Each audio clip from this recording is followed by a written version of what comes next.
এই হাতহারা চোখহারা পাহারা পঙ্গু ভাইদের বাংলাদেশকে আর নতুন করে কাউকে পঙ্গু বানাতে দেওয়া হবে না। এই বাংলাদেশের অর্থনীতিকে আর কাউকে পঙ্গু করতে দেওয়া হবে না। এই বাংলাদেশের শিক্ষা খাতকে আর কাউকে পঙ্গু করতে দেওয়া হবে না। এই বাংলাদেশের ব্যাংকগুলোকে আর কাউকে ডাকাতি করতে দেওয়া হবে না। বাংলাদেশের শিক্ষা প্রতিষ্ঠানগুলোকে আর চোরদখলের মতো করে সন্ত্রাসীদের আখড়া বানাতে দেওয়া হবে না। বিগত 15.5 বছরের সরকার যেখানে আমাদের শিক্ষা ব্যবস্থাকে পরিপূর্ণভাবে ইসলাম বিদ্বেষী করে গড়ে তুলেছে, সেখানে শিক্ষা কমিটিতে 2 জন আলেম সম্পৃক্ত না করাটা এটা অত্যন্ত আশ্চর্যের ব্যাপার। আমরা অতি সত্বর দাবি জানাই, 90% মুসলমানের এই দেশে অবশ্যই শিক্ষা কমিটিতে একজন কওমি এবং একজন আলিয়ার সম্মানিত ইসলামী চিন্তাবিদকে অবিলম্বে সম্পৃক্ত করতে হবে। আসসালামু আলাইকুম রাহমাতুল্লাহ। সুপ্রিয় দর্শক, বাংলাদেশ জামাত ইসলামী ঢাকা মহানগরের দক্ষিণের শ্যামপুর অঞ্চলের উদ্যোগে আয়োজিত বৈষম্য বিরোধী ছাত্র আন্দোলনে শহীদ পরিবারের সদস্যদের সাথে মতবিনিময় সভা ও আর্থিক অনুদান অনুষ্ঠান অনুষ্ঠিত হয়েছে। তো ওই অনুষ্ঠানে বিশেষ অতিথির বক্তব্য রাখেন বাংলাদেশ জামাত ইসলামের কেন্দ্রীয় কর্ম পরিষদের সদস্য ও ঢাকা মহানগরের দক্ষিণের সেক্রেটারি ডক্টর শফিকুল ইসলাম মাসুদ ভাই। তো প্রিয় দর্শক, ডক্টর শফিকুল ইসলাম মাসুদ ভাই অনুষ্ঠানে অসাধারণ একটা বক্তব্য দিয়েছেন, যা শুনলে আপনি অবাক হয়ে যাবেন। এই বক্তব্যটা আমার কাছে খুবই ভালো লেগেছে, এই কারণে আপনাদের সাথে শেয়ার করলাম। তো মাসুদ ভাই বলেন যে রাষ্ট্র গঠনের জন্য যারা জীবন দিয়েছে এবং পুঙ্গ হয়েছে তাদেরকে বাদ দিয়ে, তাদের পরিবারকে বাদ দিয়ে কখনোই রাষ্ট্র মেরামত করা সম্ভব নয়। কি একটা দামি কথা দেখেছেন। এর সাথে আরও অনেকগুলো গুরুত্বপূর্ণ কথা বলেছেন। তো সব মিলিয়ে আজকের এই ভিডিওটা খুবই গুরুত্বপূর্ণ ভিডিও, ছোট্ট একটা ভিডিও। আপনাদের প্রতি অনুরোধ রইল আপনারা মাসুদ ভাইয়ের এই অল্প কয়েকটা কথা শুনে যাবেন। তো দর্শক, বেশি দেরি না করে চলুন আমরা মাসুদ ভাইয়ের ভিডিওটা দেখে আসি। আসসালামু আলাইকুম রাহমাতুল্লাহি ওয়া বারাকাতুহু। আমরা প্রথমে আল্লাহর কাছে দোয়া করি, আল্লাহ তাআলা আমাদের এই শহীদদেরকে জান্নাতুল ফেরদাউসের উচ্চ মাকাম দান করুন। আপনারা জানেন, ছাত্র জনতার এই গণঅভ্যুত্থানে প্রায় 1,500 শহীদ হয়েছেন, প্রায় 2,500-এর মতো ভাইয়েরা আহত এবং পঙ্গু হয়েছেন, প্রায় 1000-এর কাছাকাছি ভাইয়েরা চোখ হারিয়েছেন, দৃষ্টিশক্তি হারিয়েছেন। আমাদের অনেকগুলো পরিবার এখন মজলুম অবস্থায় আছেন। সম্মানিত ভাই এবং বন্ধুগণ, আমাদের যে সমস্ত শহীদ পরিবার, আহত এবং পঙ্গু পরিবার, যারা আজকে এই দেশ এবং নতুন স্বাধীনতা আমাদেরকে উপহার দিয়েছেন, আমরা প্রথমেই আল্লাহ তাআলার কাছে তৌফিক কামনা করি আল্লাহ তাআলা আহত পঙ্গু আমাদের এই সমস্ত ভাইদেরকে সুস্থ অবস্থায় আমাদের কাছে যেন আল্লাহ তাআলা ফিরিয়ে দেন। পাশাপাশি আমরা অন্তর্বর্তীকালীন সরকারের কাছে উদাত্ত আহ্বান জানাতে চাই, যদি রাষ্ট্র মেরামত করতে হয় তাহলে রাষ্ট্র মেরামতের প্রথম অংশ হিসাবে মেরামতের জন্য একটা পরিবারকে, একটা রাষ্ট্রকে গঠন করার জন্য আমরা মনে করি যে রাষ্ট্র গঠনের জন্য যারা জীবন দিয়েছে, রাষ্ট্রকে সঠিকভাবে গঠন করার জন্য শহীদদের, আহত পঙ্গু পরিবারগুলোকে গঠন করা সরকারের এবং জনগণের সবচেয়ে বড় দায়িত্ব।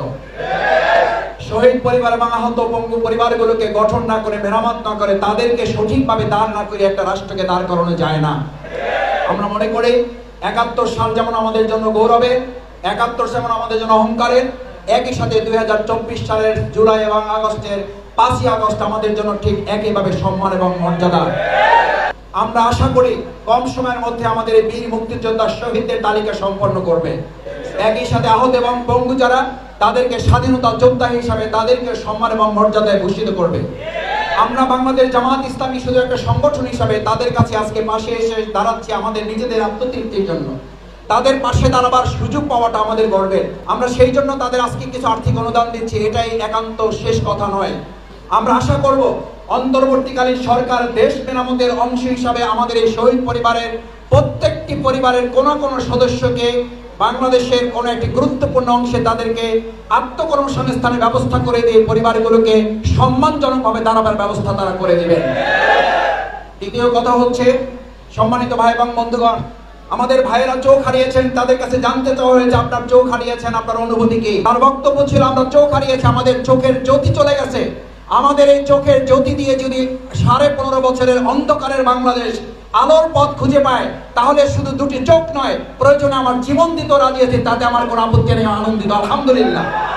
এই হাতহারা চোখহারা পাহারা পঙ্গু ভাইদের বাংলাদেশকে আর নতুন করে কাউকে পঙ্গু বানাতে দেওয়া হবে না।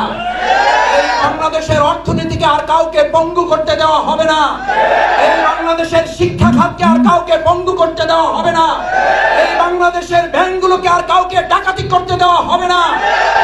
বাংলাদেশের শিক্ষা প্রতিষ্ঠানগুলোকে আর চর্দখলের মতো করে সন্ত্রাসীদের আখড়া বানাতে দেওয়া হবে না। ঢাকা বিশ্ববিদ্যালয়ে আজকে নতুন করে শুনতে পাই ইসলামী ছাত্র শিবির। আমরা বলি, আরে ভাই, বাংলাদেশ ইসলামী ছাত্র শিবিরা ঢাকা বিশ্ববিদ্যালয় তো পরস্পরের সাথে সম্পর্ক যুক্ত। বাংলাদেশ ইসলামী ছাত্র শিবিরের যাত্রাই তো এখান থেকে শুরু হয়েছে। বাংলাদেশের ইসলামী ছাত্র শিবির যেমন অহংকারের, ঢাকা বিশ্ববিদ্যালয় অহংকারের, এখান থেকে বাংলাদেশ এক অহংকারের, গর্বের, মর্যাদার বাংলাদেশ তৈরি করব আমরা। সুতরাং নতুন করে আর পরিবেশ অথবা অন্য কোনো নাম দিয়ে এই স্বাধীন এবং বাংলাদেশের নতুন যে স্বাধীনতার স্বপ্ন আমাদের সামনে তুলে দিয়েছে শহীদ পরিবারের সম্মানিত শহীদেরা, এটা নিয়ে আর কাউকে টালবাহানা করতে দেওয়া হবে না।